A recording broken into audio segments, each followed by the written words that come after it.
ការ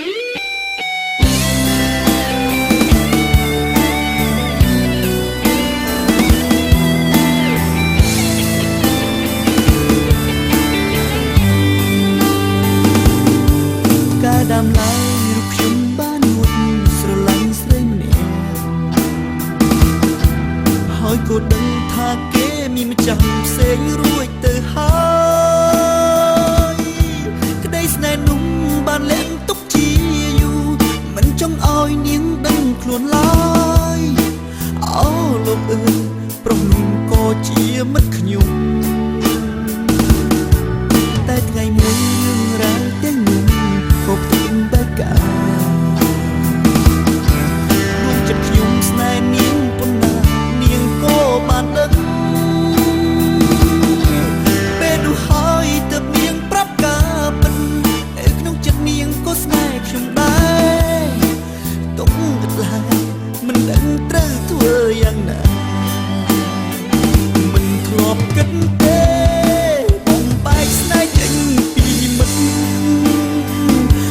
ខ្ញុំតាំងចិត្តសូមត្រឹមលួចស្នេហ៍នារី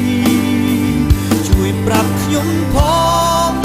មិនចង់កុចឆ្កងមិនឲ្យក៏ស្នេហ៍ប្រែបែបនេះឬកម្មមកពីបបេចាលើរូបខ្ញុំហើយសុខំកាត់ចិត្តយប់ថ្ងៃកុំឲ្យជប់នឹង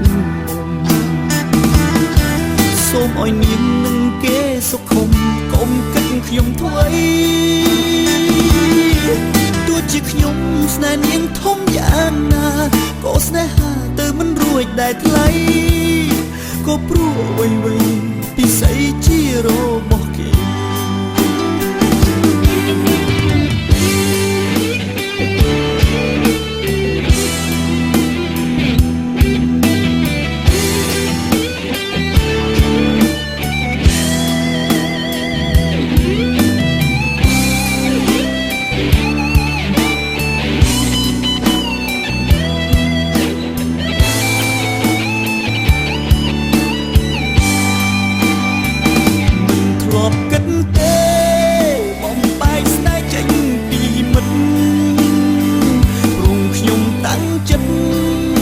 សូមត្រឹមលួចស្នេហ៍នា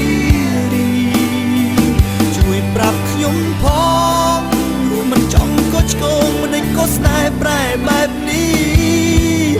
ឬកម្មមកពីបបេចាលើរូបខ្ញុំហើយសុខំកាត់ចិត្តយប់ថ្ងៃកុំឲ្យជប់នឹងសូមឲ្យនាងនឹងគេសុខំកុំគិតខ្ញុំធ្វើអីទោះជាខ្ញុំស្នេហ៍នាងធំយ៉ាងណាក៏ស្នេហាទៅមិនរួចដែរថ្លៃក៏ព្រោះអ្វីៗពិសីជារបស់គេ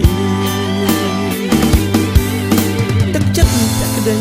សូមស្រីកុំបដូរពីគេ